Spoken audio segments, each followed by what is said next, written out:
देखिए इस क्लास में हम लोग डिस्कस करेंगे methods of payments of wages, मतलब वर्कर्स को जो मजदूरी पेमेंट की जाती है उसकी कौन कौन सी विधियां होती हैं।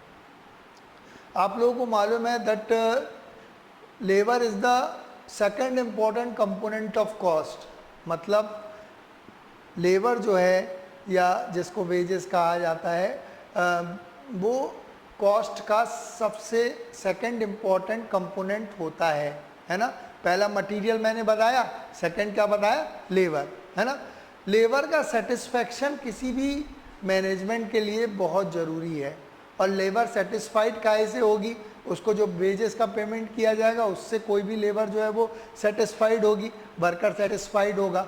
लेकिन यहाँ पे मैनेजमेंट को दोनों चीज़ें ध्यान रखनी ज़रूरी है कि वर्कर सेटिस्फाइड हो जाए और उसको पूरा का पूरा लाभ भी ना पहुँचे, मतलब उसको सफिशिएंट जितने में वो सेटिस्फाइड हो उतनी वेजेस का पेमेंट किया जाए, है ना। तो उसके लिए अलग अलग मेथड्स हैं, methods of payments of wages में। जैसे पहली है time rate system. Time rate system जिसको हिंदी में कहा जाता है क्या, समय दर पद्धति। क्या कहा जाता है, समय दर पद्धति। इस मेथड में कोई भी वर्कर जितना समय देता है उसका पर और रेट जो है वो डिसाइड कर लिया जाता है मैनेजमेंट के द्वारा, और जितना समय वो देता है उस हिसाब से उसको वेजेस पेमेंट कर दी जाती है। इसका जो फॉर्मूला होता है ऑर्स वर्कड इनटू रेट पर ऑर, है ना। ठीक, जैसे अगर एक वर्कर है, उसने अगर हमने कहा कि पर और हम आपको 20 रुपये देंगे, अगर एक वर्कर है वो 10 घंटे काम करता है ना, तो उस कंडीशन में 10 × 20 200 रुपये उसकी मजदूरी हो जाएगी। अगर एक वर्कर, दूसरा वर्कर है वो एक दिन में सपोज दैट 8 घंटे काम कर रहा है ना, तो 8 × 20 8 दूनी 16 160 रुपये उसकी मजदूरी हो जाएगी, है ना। This is called time rate system, मतलब जितना टाइम दिया उस हिसाब से उसको वेजेस का पेमेंट कर दिया गया, है ना। ठीक, दूसरा होता है पीस रेट सिस्टम, ठीक है ना। देखिए पीस रेट सिस्टम जिसको हिंदी में कहा जाता है क्या, कार्य भाग दर पद्धति। क्या कहा जाता है, कार्य भाग दर पद्धति, ठीक है ना। देखो टाइम रेट सिस्टम का जो सबसे बड़ा डिसएडवांटेज होता है वो ये होता है कि इसमें वर्कर की एफिशिएंसी पे ध्यान नहीं दिया जाता है। कौन सा वर्कर कितना एफिशिएंट है इस बात पे ध्यान नहीं दिया जाता है, ठीक है ना। तो इसीलिए टाइम रेट सिस्टम हालांकि सबसे प्राचीन मेथड है, सबसे एंशिएंट मेथड है, और बहुत पुराने समय से इसका उपयोग हो रहा है ना। लेकिन यहाँ पे वर्कर की एफिशिएंसी पे ध्यान नहीं दिया जाता है। जैसे अगर मैं बोलूँ कि अगर हमने 2 वर्कर पकड़े, है ना, हमको अगर सपोज दैट ईंट जो है वो ढुलवानी है, हमको ग्राउंड फ्लोर से फर्स्ट फ्लोर में पहुँचानी है, सपोज दैट 2 वर्कर हमने पकड़े, है ना, ठीक, और देख के पकड़े, हट्टे कट्टे वर्कर पकड़े, ठीक है ना, और उसके अकॉर्डिंग उनको कहा कि साहब दिन भर में आप 8 घंटे काम कीजिए, हम आपको 160 रुपये देंगे, सपोज दैट, है ना। ठीक, अब उस 8 घंटे में दोनों वर्कर अलग अलग काम करेंगे, है ना। जरूरी तो नहीं है कि बिल्कुल एक सी क्वांटिटी में ईंट ढोएंगे, लेकिन दोनों को अपन ने 160 रुपीज़ दिया और दोनों सेटिस्फाइड हो गए, ठीक है ना। वहाँ टाइम रेट सिस्टम चला, लेकिन यहाँ पे वर्कर की अपन ने एफिशिएंसी पे ध्यान नहीं दिया। लेकिन पीस रेट सिस्टम में इस डिसएडवांटेज को दूर कर लिया जाता है। क्या है, पीस रेट सिस्टम का फॉर्मूला जो होता है number of pieces produced into rate पर पीस। पीस रेट सिस्टम का फॉर्मूला क्या होता है, number of pieces produced into rate पर पीस, मतलब जितने पीसेस अपन ने रेट पर पीस डिसाइड कर दिया कि एक पीस का या 1 यूनिट का हम आपको देंगे, सपोज दैट 5 रुपये देंगे, है ना। अब एक वर्कर है, उसने अगर सपोज दैट एक दिन में 20 यूनिट बनाई तो 20 × 5, है ना, 100 रुपये दे दिया अपन ने उसको। और दूसरा वर्कर है, अगर एक दिन में उसने 15 यूनिट ही बनाई, सपोज दैट, है ना, ठीक, तो उस कंडीशन में अपन उसको कितना देंगे, 15 × 5, 15 × 75, 75 रुपये दे दिया, है ना। दोनों वर्कर सेटिस्फाइड रहे, जिसने 20 यूनिट बनाई उसको ज़्यादा मजदूरी मिली और जिसने 15 यूनिट बनाई उसको कम मजदूरी मिली, है ना। तो यहाँ पे वर्कर की एफिशिएंसी पर ध्यान दिया जाता है। फॉर्मूला मैंने लिख दिया है कि जितनी इकाइयाँ उसने बनाई, उत्पादित इकाइयों की संख्या, उत्पादित इकाइयों की संख्या इनटू प्रति इकाई दर, रेट पर पीस, ठीक है ना। तो ये था टाइम रेट सिस्टम और पीस रेट सिस्टम। अब अपन डिस्कस करेंगे, देखो इंसेंटिव सिस्टम्स हैं कुछ। इंसेंटिव सिस्टम का मतलब बाद में अलग अलग साइंटिस्ट आए, उन्होंने अपने अपने अलग अलग सिस्टम निकाले, है ना, ठीक। कि उन साइंटिस्ट का कहना ये था कि उन वैज्ञानिकों का कहना ये था कि वर्कर को बेसिक वेजेस तो दी जाए, बेसिक वेजेस उनको पर आवर के हिसाब से ही दे दो आप, कोई दिक्कत नहीं है। साथ में उनको बोनस दो। बोनस किसको दो? जिन वर्कर्स ने अच्छा काम किया है, जिन वर्कर्स ने टाइम सेव किया है, उनको क्या करेंगे अपन? बोनस भी देंगे, है ना। तो ऐसे तो इंसेंटिव सिस्टम में बहुत सारी मेथड्स हैं, लेकिन बीकॉम पॉइंट ऑफ व्यू से बेसिकली अपन दो मेथड्स जो है वो अपन डिस्कस करते हैं और वो आपको एग्ज़ाम में भी आती है, दैट इज़ कॉल्ड हाल्से सिस्टम और रोवन सिस्टम, है ना। तो हाल्से सिस्टम और रोवन सिस्टम दोनों सिस्टम जो है वो मैं अब आगे डिस्कस करूँगा आप लोगों के साथ में, ठीक है ना, विथ एग्जाम्पल, ठीक। देखो अब हम लोग डिस्कस करेंगे हाल्से सिस्टम, है ना। हाल्से सिस्टम मैंने अभी बताया आप लोगों को इंसेंटिव सिस्टम है। यहाँ पे जो इसका फॉर्मूला है, total wages is equal to basic wages plus bonus, है ना। तो बेसिक वेजेस प्लस बोनस, है ना। बोनस निकालने का देखो फॉर्मूला है, बेसिक वेजेस का फॉर्मूला तो वही है, hours work into rate per hour, time rate system वाला, जितने घंटे काम किया into rate per hour, plus bonus. Bonus का फॉर्मूला है 50% of time saved into rate per hour, 50% of time saved into rate per hour, ठीक है ना। देखो अब ये टाइम सेव्ड कैसे निकालेंगे, आप लोगों को क्वेश्चन में हमेशा तीन चीजें दी रहेंगी, है ना। टाइम अलाउड, टाइम टेकन, है ना, ठीक। तो टाइम सेव्ड अपन निकाल सकते हैं, है ना, ठीक। टाइम अलाउड का मतलब होता है, देखो एक क्वेश्चन मैंने नीचे लिखा हुआ है तुम लोगों के लिए, है ना।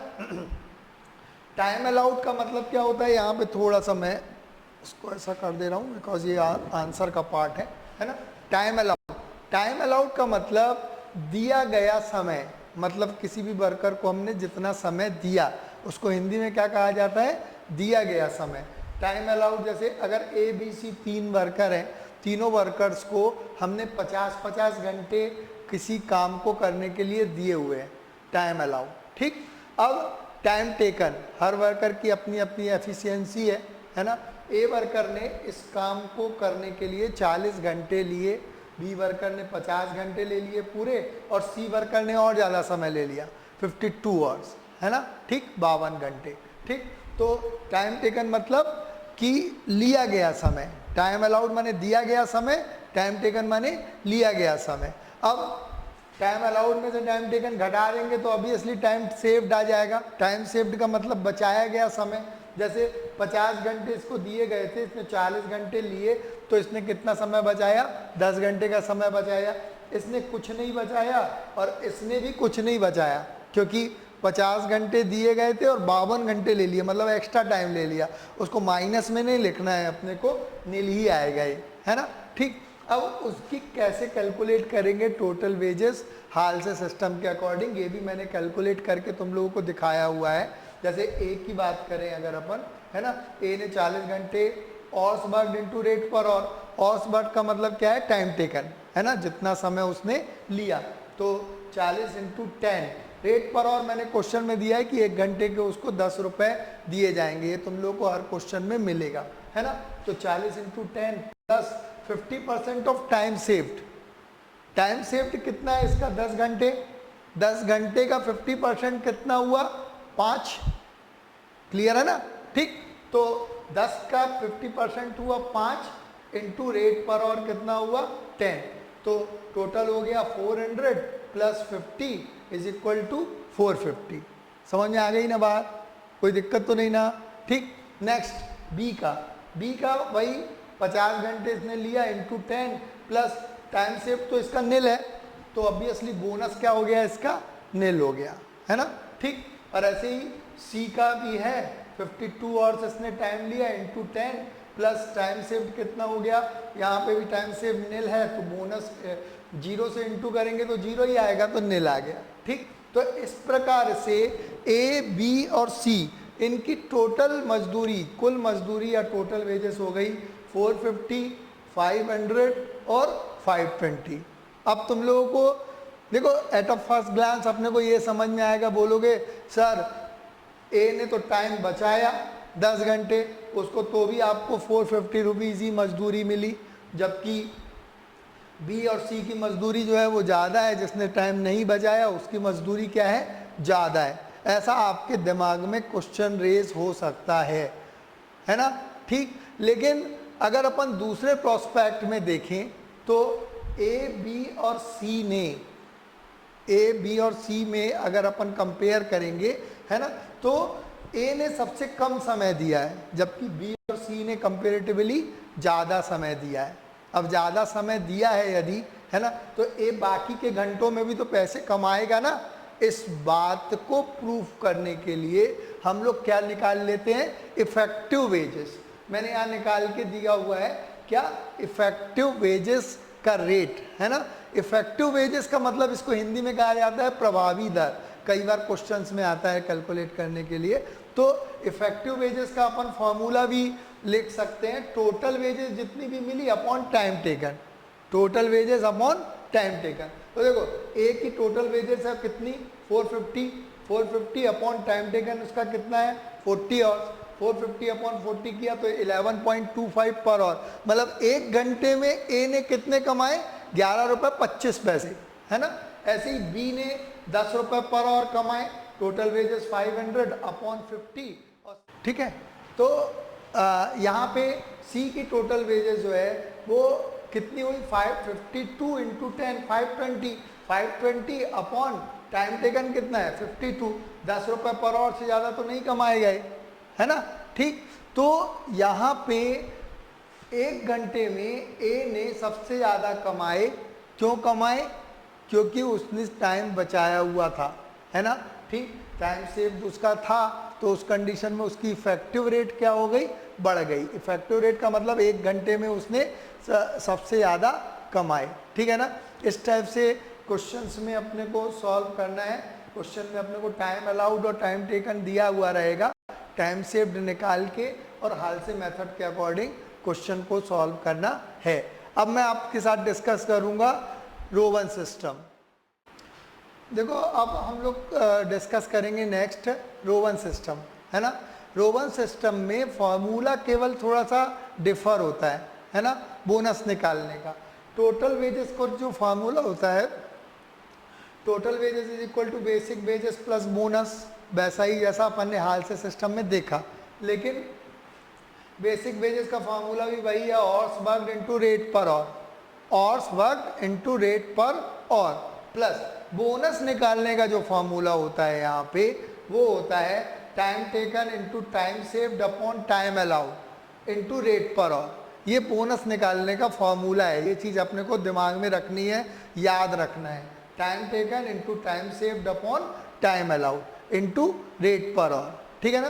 तो अब उसी क्वेश्चन को, पिछले वाले क्वेश्चन को ही मैंने सॉल्व किया है, किस सिस्टम के अकॉर्डिंग, रोवन सिस्टम के अकॉर्डिंग, है ना। तो यहाँ पे वही चीज़ें हैं पूरी की पूरी, मैं आपको पहले ही बता चुका हूँ, time allowed, time taken, time saved, है ना, ठीक। तो टाइम टेकन यहाँ पे 40 घंटे है ए का, इंटू रेट पर आवर कितना है 10 रुपीज़, प्लस टाइम टेकन कितना है, ये फार्मूले में रखना है, बस केवल फार्मूला याद रखना है अपने को, है ना। 40 into 10 time saved upon time allowed 50 into rate per our 10, तो सॉरी, तो 400 ये और प्लस 80, इसको सॉल्व करेंगे ना अपन तो 80 आएगा, है ना, ठीक। तो टोटल कितना हो गया 480, और बी और सी का वही रहेगा, क्योंकि यहाँ पे इनका टाइम सेव्ड निल है मतलब जीरो से इनटू करेंगे इन सब का तो जीरो ही हो जाएगा, तो निल आ जाएगा बी और सी का, है ना। तो ए का जो टोटल वेजेस हुआ कितना 480, बी का 500 और सी का 520, है ना। क्वेश्चन यहाँ पे लिखा हुआ है, आप लोग देख लीजिएगा, ठीक है ना। अब अगर इफेक्टिव रेट अपन निकाले, मैंने बताया आपको पहले इफेक्टिव रेट क्यों निकाली जाएगी कि ए ने सबसे ज़्यादा पर और कमाया, इस बात को प्रूफ करने के लिए, है ना। तो इफेक्टिव रेट का फॉर्मूला वही है, total wages upon time taken. तो इसकी ए की टोटल वेजेस कितनी है 480 अपॉन टाइम टेकन कितना है ए का 40, तो किया तो 12 रुपीज़ पर आवर आई, है ना। बी और सी की सेम आएगी क्योंकि 10 रुपये पर आवर से कम तो नहीं जाएगा, है ना। ठीक, उनने कहा है बेसिक तो आपको मिलेगी इसलिए 10 रुपीज़ पर आवर से कम तो जाएगा नहीं, है ना। ठीक, तो कुल मिला के हमने को फॉर्मूले में रखना है, तो ये इफेक्टिव रेट भी निकल आई। ठीक, तो ये था रोवन सिस्टम। हाल से और रोवन दोनों सिस्टम्स में तुम लोगों को केवल फॉर्मूले याद रखने हैं। ज़्यादातर एग्जामिनेशन में जो क्वेश्चन आता है कि what is the system of payments of wages, मतलब मजदूरी भुगतान की पद्धतियों का वर्णन कीजिए, है ना। तो उसके क्लैरिफिकेशन में अपन ये चारों मेथड्स लिख सकते हैं, ठीक है ना। बीकॉम पॉइंट ऑफ व्यू से ये चारों मेथड्स ही इम्पॉर्टेंट है। ठीक, थैंक यू।